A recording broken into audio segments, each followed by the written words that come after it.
Welcome to Crisis in Perception, where we examine the systems shaping our world. It's good to be back. And frankly, the source material we're covering today, it is going to make some people uncomfortable. It really challenges a lot of the baseline assumptions we have about what a successful life actually looks like. Yeah, that's usually a pretty good sign for us.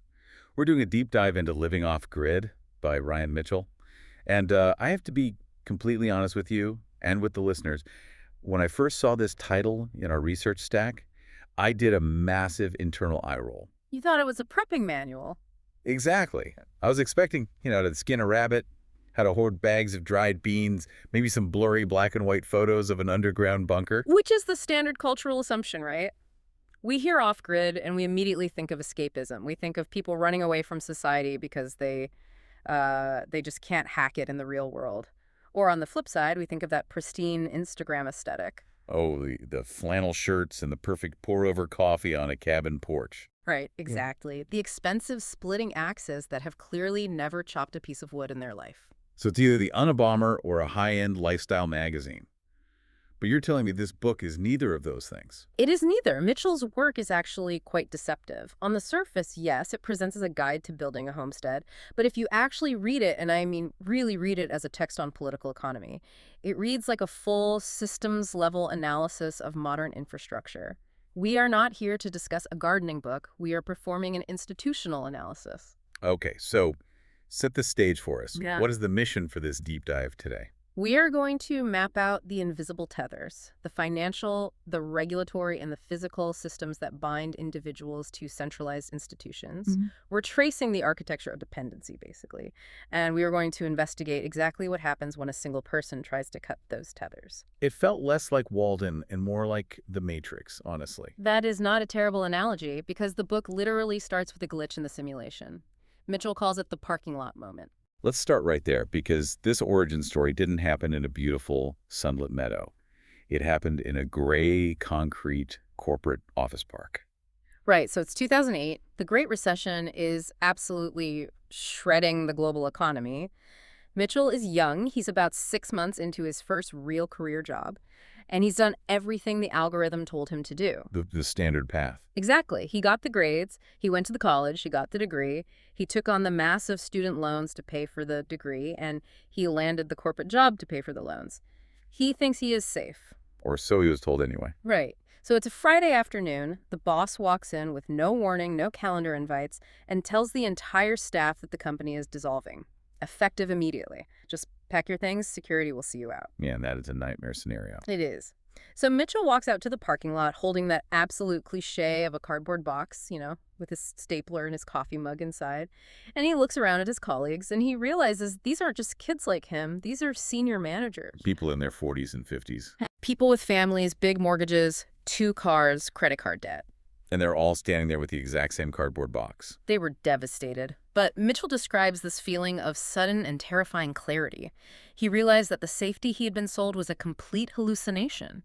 He writes that he realized he had been following a script he hadn't given much thought to but blindly followed because it is just what you, quote-unquote, should do. That concept of the script, let's dig into that, because following the herd is a bit of a cliche. We hear that phrase all the time.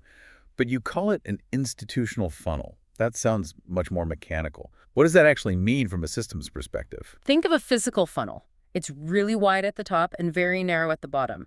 The system is designed to narrow your choices as you age. School leads to degrees. That is the wide part, right? Everyone goes in. But degrees lead to debt. And the debt changes things. It changes everything. Once you have debt, your options immediately constrict. You must have a job that pays enough to service that monthly payment.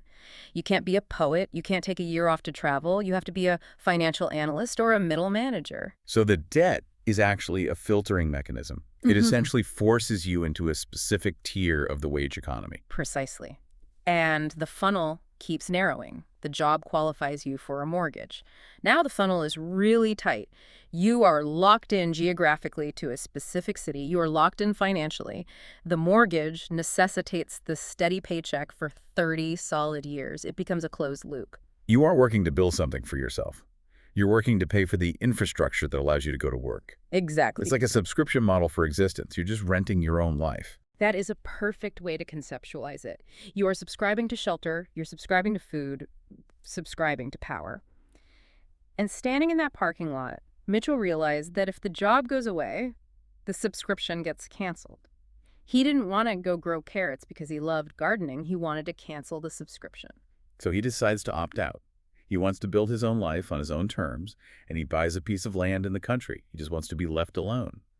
But this is where the theory hits the concrete, literally. He runs into the physical manifestation of that design, the utility grid. Yes, this is where the abstraction of society becomes the hard, unyielding reality of infrastructure. And this part of the source material genuinely shocked me. I assumed if you bought land, your own dirt, your own property, you could just start building a house. But Mitchell goes to the local government and the utility company to get hooked up to the power, and the price tag is insane. Because it is designed to be prohibitive. It acts as a barrier to entry. What was the exact quote he got? Okay, so first, just to get the privilege of installing a meter, I mean, not the pipes, not the water flow, just the administrative permission to have a meter, was an $11,000 government fee. $11,000. Let's just pause and really dwell on that number for a second. That's a used car. That is a year of rent in a lot of places. That's a significant chunk of a down payment for a normal house. And what are you actually paying for there? You aren't paying for raw materials like copper wire. You aren't paying for a labor crew to dig a trench. You are paying what they call an impact fee. You are paying a literal cover charge to enter the club. But why, though? I'm playing devil's advocate here because usually businesses want new customers. If I call my internet provider, they don't charge me $11,000 to sign up. Why does the utility grid actively punish someone for becoming a customer? This introduces a critical concept called scale efficiency. Centralized infrastructure like massive power plants, sewer treatment facilities, thousands of miles of high voltage lines, that only works economically if everyone pays into it. It's a natural monopoly. Because it's so expensive to build in the first place. Right. And if you live out on the edge of the grid, you are incredibly expensive to service. But more importantly, the system relies entirely on suburban density. If you try to exist outside of that managed density, the system penalizes you. It feels like a fine. It feels like they're looking at you and saying, how dare you make us come out here? It essentially is a fine. And it didn't stop at the meter, did it? Oh, no. The power company wanted tens of thousands of dollars just to run the utility poles down the road to his property. Yeah. He's looking at a bill of $30,000 or $40,000 before he has even hammered a single nail or poured a concrete footer. And there is your structural barrier. The system effectively dictates that you are not allowed to be poor and independent. You must be wealthy enough to buy your way into the dependency. Which ironically forces you right back into the institutional funnel. If I need $40,000 in cash just to turn the lights on, I need that corporate job back. I need my end-of-year bonus. I need a massive bank loan. Exactly, you need a loan. And to get the loan, you need the W-2 tax form. The infrastructure costs act as golden handcuffs that drag you right back to the office desk. The system is inherently self-healing. It forces defectors back into the fold through capital requirements. But Mitchell actually sat down and did the math. And this is that systems arbitrage moment. He looked at that $40,000 utility bill, and then he looked at the retail price of solar panels. And that is exactly where the feedback loop breaks. Solar panels are a capital asset that you own outright. The grid connection is a liability that you rent forever. When the cost of the physical asset dropped below the cost of the entry fee, the entire equation flipped upside down.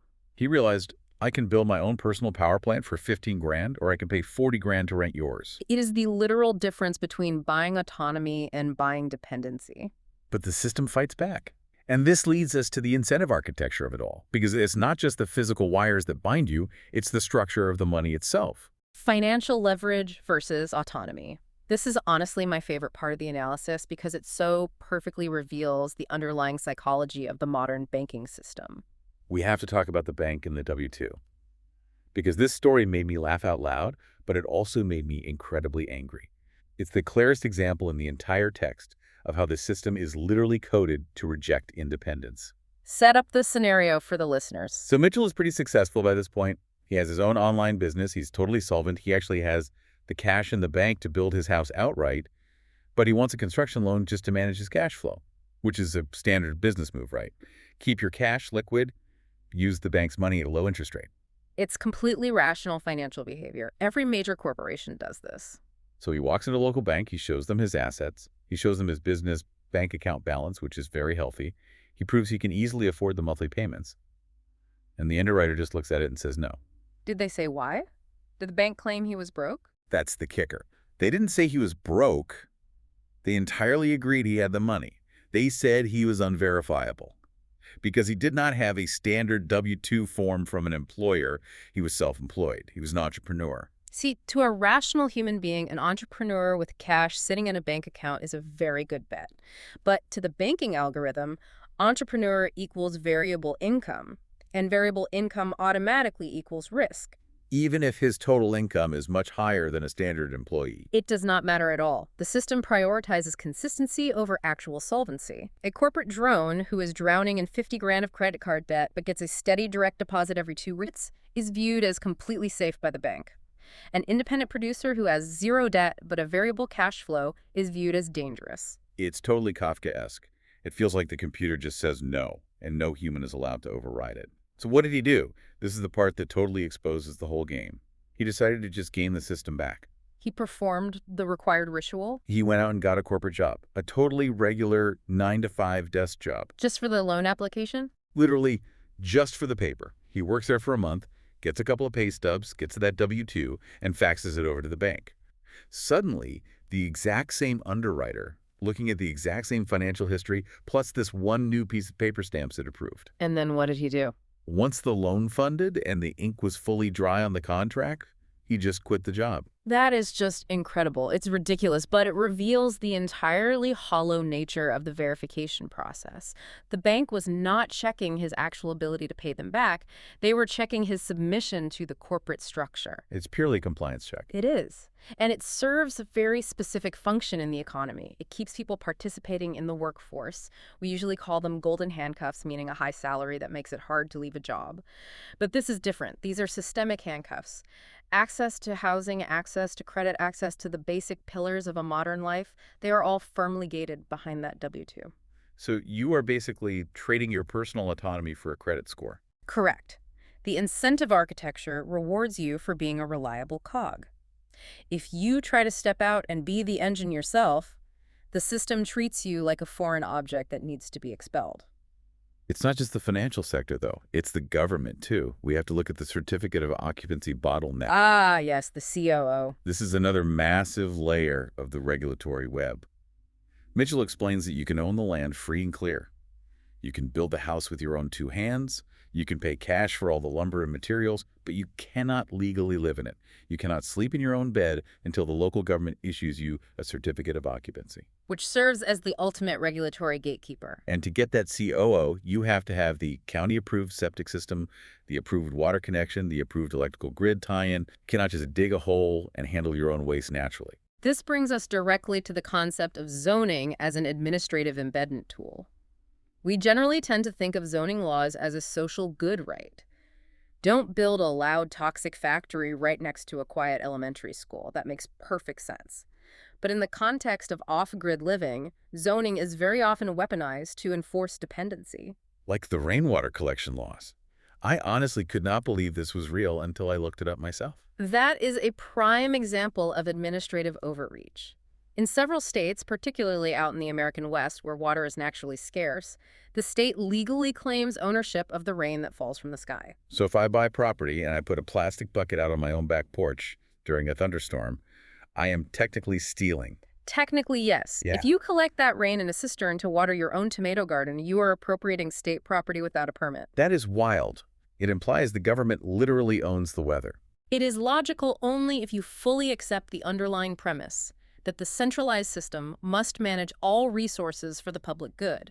Therefore, your individual hoarding of 50 gallons of rainwater disrupts the master system. But the practical outcome is that you are legally forbidden from being self-sufficient. You must buy your water from the municipal utility. And then there's the whole issue of mineral rights versus surface rights. Mitchell warns his readers about this very explicitly. You might buy the land, meaning you own the grass and the trees and the dirt you walk on. But a massive corporation, usually a gas or mining company, might own the rights to what is under your land. So they can legally come in and start fracking right under your bedroom? If they own the mineral rights, yes, they can. They can drive earth movers in and set up a drilling rig right next to your off-grid sanctuary, and there is very little you can do about it. So the predictable outcome of all of this, the zoning restrictions, the loan algorithms, the mineral rights, is that the individual owns all of the liability. You own the 30-year mortgage, you pay the annual property taxes, you have to fix the roof when it leaks. But the centralized system retains all of the actual control. They own the water, the power, the resources, and the permission to exist there. Which brings us into the predictable structural outcomes. If you design an entire society for top-down control and maximum economic efficiency, what do you inevitably lose in the process? You lose resilience Yeah. completely. And this is where the text shifts from a conversation about money to a conversation about base survival. Let's look at the industrial food supply. This section of the book genuinely terrified me. Mitchell details the just-in-time delivery myth. He uses that famous Alfred Henry Lewis quote that there are only 9 meals between mankind and anarchy. 9 meals, that is exactly 3 days. Because the average modern grocery store only holds a 3-day supply of food for its local population. They do not have a massive back room full of canned beans and flour anymore. I used to work in big box retail back in the day, and the back rooms are basically empty. Everything they own is out on the shelf right now. Because holding inventory is a massive tax liability. We really need to explain this because it is a huge unseen incentive driver in our economy. In the corporate world, if you own a warehouse full of backup food, you have to pay rent on that huge building. You have to pay for constant climate control so the food doesn't rot. You have to pay security guards. But crucially, you also pay local taxes on the total asset value of that sitting inventory. So storing emergency food literally costs the corporation money every single day. Massive amounts of capital drain. So the primary corporate incentive is to maximize their profit margins by minimizing storage to near zero. They want the head of lettuce to arrive on a truck the exact same morning you walk in to buy it. They want the supply chain to be as lean as physically possible. This is what they call efficiency. It looks absolutely fantastic on a quarterly spreadsheet. The stock price goes up because the operating margins are tight. But structurally, it creates massive catastrophic fragility. One severe snowstorm, one regional trucking strike, one pandemic panic buy, and the shelves are completely empty in hours. We have seen this happen. This isn't theoretical modeling anymore. We saw it everywhere in 2020. We see it in Florida every single time there's a hurricane warning. The entire bread and water aisle is stripped bare in 60 minutes. It is the direct outcome of prioritizing efficiency over resilience. A centralized system is highly efficient, but it is fundamentally brittle. An off-grid system or a homestead is the exact opposite. It is often highly inefficient regarding labor, but it is incredibly resilient to shocks. Mitchell contrasts that fragile grocery store model with the homestead outcome. He talks about the rule of 3 good acres. He argues that if you have just 3 good acres of land, you can create a completely closed-loop survival system. The stacking functions example he uses is beautiful here. It is the exact structural antidote to the just-in-time fragility. The chickens and the grapevines. Walk us through this because it is so simple, but so incredibly smart when you break it down. Right. In a linear industrial agricultural system, you have a massive chicken factory in one state and a massive grape factory in another state. They're totally separate systems. You spend huge amounts of electrical energy running giant fans to cool the chickens down because they are crammed in a metal building. Separately, you spend thousands of dollars buying petroleum-based chemical fertilizers to make the grapes grow. You spend more money buying toxic pesticides to keep bugs off the grapes. But on the homestead, it works totally differently. On the homestead, you plant the grapevines directly over the chicken run. The vines grow thick and shade the chickens, cooling them down for free, so no electric fans are needed. The chickens drop manure all day, which fertilizes the vines for free, so no chemical fertilizer is needed. The vines drop overripe fruit or bugs fall off the leaves, which feeds the chickens for free. It's completely closed loop. It is a truly resilient system. If the global trucking industry collapses tomorrow, the vines still grow using the sun and the chickens still lay eggs. That is the fundamental difference between a linear supply chain and a biological ecosystem. However, and this is a really big failure, I do not want us to sound like we are just painting a rosier-than-thou picture of this lifestyle. Mitchell is absolutely not selling a utopia here. He doesn't tell his readers to move to the woods and sing Kumbaya. He tells a very grounded story about the New Year's Eve generator. Yes, this is the necessary reality check. This story is crucial because it thoroughly destroys the romanticized view of homesteading. It's New Year's Eve. It's the dead of winter, 35 degrees outside. It is pouring freezing rain, that miserable heavy slush that just immediately soaks you to the bone. and his power goes out. And because he is off-grid, there is no municipal utility crew dispatching a truck to fix it. There's no 1-800 number he can call to complain. His main solar batteries are totally dead because it's been cloudy and raining for 2 straight weeks. So he has to drag out his loud, heavy backup gas generator, and it won't start. It is 11 p.m.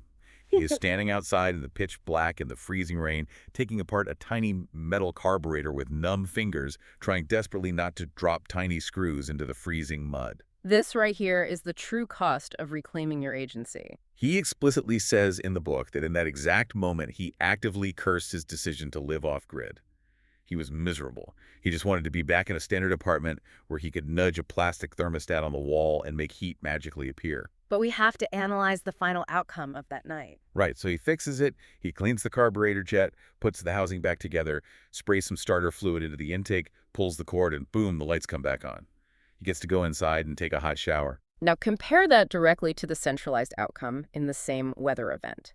In the centralized system, if the regional grid goes down in a massive ice storm, you are warm and dry inside your house for a few hours, but then the house slowly gets colder and colder, and you are entirely helpless. You are just waiting in the dark. You have passive comfort, but you possess zero actual agency. You're just sitting on your couch, refreshing a utility webpage on your phone, waiting for a progress bar to update. Exactly. In the decentralized outcome, you require high physical effort, what Mitchell calls grit, but you retain total ultimate control over your environment. And his final conclusion on this was fascinating to me. He said that after he took that hot shower, he felt a deep sense of personal satisfaction that he had never once felt after paying a monthly utility bill. He realized he would rather fix the broken carburetor in the mud than pay the bill. He would rather be cold and responsible than warm and helpless. That represents a profound structural shift in human mindset. It moves an individual from being a passive service consumer to being an active infrastructure manager. But it is undeniably hard work. And that leads us to the persistence of these systems. Why do people stay in the grid if it's so fragile and built to extract wealth? And conversely, why do people stay off-grid if it is so physically demanding? It ultimately comes down to feedback loops. Large systems tend to automatically reinforce themselves over time. Let's talk about the debt stress loop, because Mitchell argues that the grid keeps you trapped not just through physical wires, but through a combination of physical health and fiat money. It is a vicious cycle. The very high baseline cost of living in the centralized system, the inflated mortgage, the $300 winter heating bill, the 2 car payments, requires you to maintain a high-income job. High-income jobs almost universally come with chronic high stress. Constant deadlines, awful commutes, toxic office politics. Exactly. And chronic high stress causes severe biological health issues. High blood pressure, extreme anxiety, heart problems, poor sleep architecture. Those health issues inevitably require expensive medical care and premium health insurance. And maintaining that insurance and paying those medical bills requires what? Keeping that exact same high-stress, high-income job. You are running full speed on a hamster wheel. You are quite literally working yourself to death to pay the doctor to fix the stress that is caused by the work. Mitchell introduces a metric here that he calls peace of mind. He argues that completely escaping consumer debt breaks that specific feedback loop entirely. It fundamentally changes the power dynamic of your life. He mentions that the employer-employee dynamic shifts dramatically when you don't desperately need the money to survive the next 30 days. He has a great quote. He says, "Bad bosses behave much better when they know you have the power to just walk away."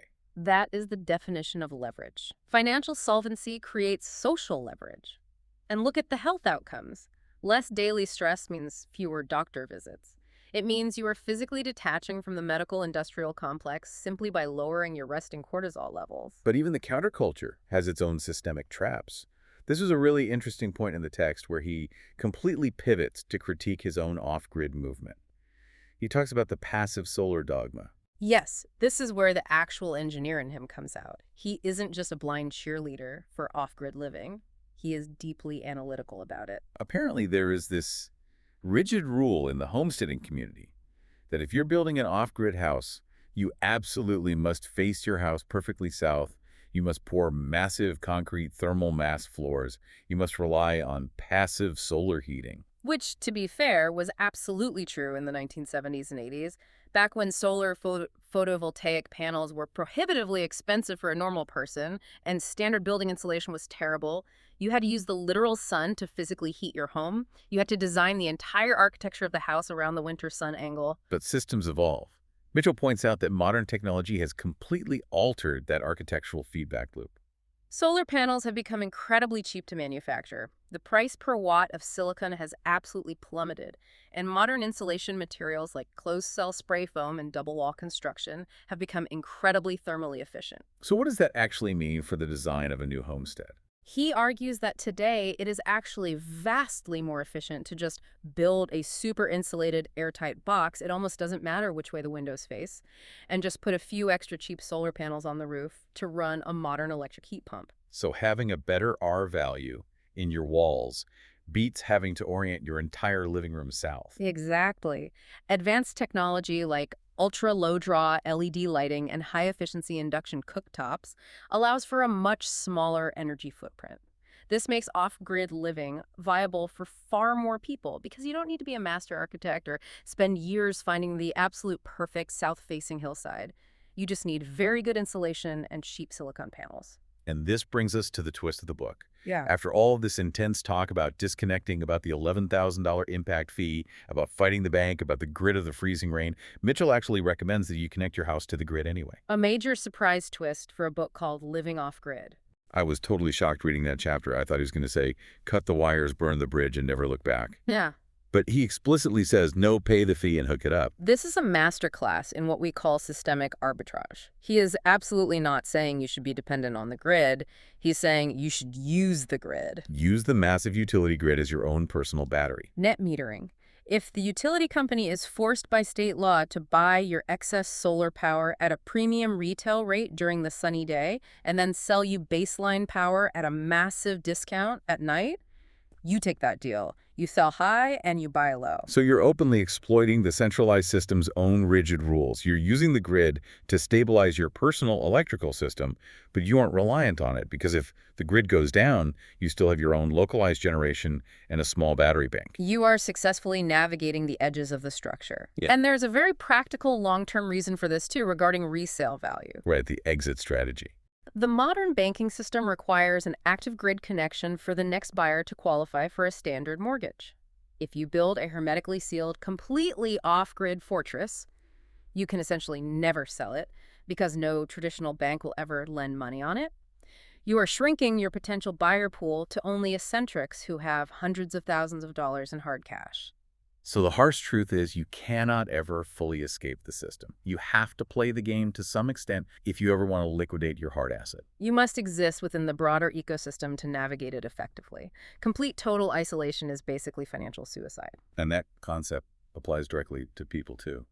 He dismantles the myth of the lone wolf. This is perhaps the most dangerous myth in the entire survivalist subculture.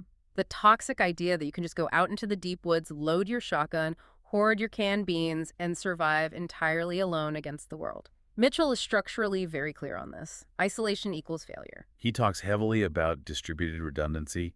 You absolutely need neighbors. You must build a local social fabric. He gives the very practical example of bartering systems. Maybe you have a finished garage apartment on your land. You rent it out for free to a young couple in direct exchange for 20 hours a week of farm labor. Or the community-supported agriculture model, the CSA. Right.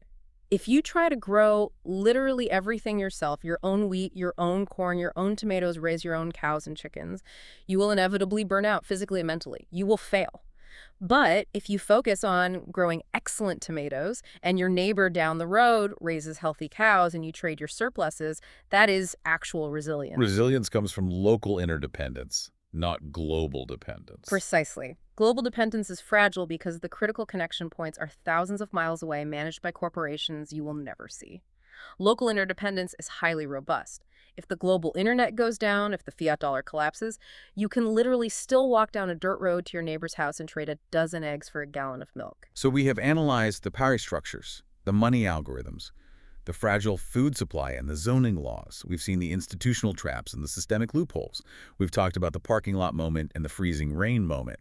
Which brings us to the ultimate question we have to ask. the core analytical synthesis of the episode. So after analyzing all of this, what is the crisis in perception here? The crisis is that we are collectively looking at the wrong things. Unpack that for us. We systematically perceive independence as isolation. We have been conditioned to think it means running away to the woods to hide from the modern world. We look at the guy fixing a generator in the freezing rain and we think that's crazy. Why would anyone willingly choose to do that? Because we genuinely think safety is the city. We think safety is being connected to the massive grid. But the structural reality is that true independence is structural redundancy. It is not about hiding at all. It is about clearly seeing the invisible cords, the consumer debt, the brittle supply chains, the high voltage lines, and actively building physical backup systems for them. We don't see that our modern lifestyle is actually just a precarious collection of corporate service contracts. Exactly. You do not have a life. You have a revocable subscription to food, a subscription to heat, a subscription to clean water. The true crisis in perception is believing that this centralized system is safe simply because it feels normal. And simply because the lights happen to be on right now. But systems-level analysis clearly reveals that the normal path, the just-in-time food delivery, the debt-based housing market, the incredibly fragile utility grid, is actually the most dangerous and fragile way for a human being to live. So romanticizing off-grid living as some perfect, peaceful escape is a trap. Yes, it is extremely hard work. It's dirty and frustrating. But dismissing it as just crazy prepper behavior is a complete failure to see our own systemic risk. The crisis is our total blindness to our own infrastructural fragility. And the only cure for that blindness is visibility. Seeing the massive systems for exactly what they are and taking steps, even really small practical ones, to build your own personal redundancy. You do not have to move out to the deep woods to apply this framework. You can aggressively get out of consumer debt. You can store 2 solid weeks of shelf-stable food in your closet. You can actually get to know the neighbors on your street. You can build structural redundancy exactly where you are sitting right now. Wow. Okay, that really puts the whole flannel shirt cabin aesthetic into a very, very different perspective. It is not a fashion statement. It is critical infrastructure. Crisis in Perception examines how systems shape belief and how better tools help us see clearly. This project is free and publicly accessible. If you'd like to support the time, tools, and research behind Crisis in Perception, you can become a supporter on Patreon. For a shorter visual overview of this topic, see the mini explainer linked in the description.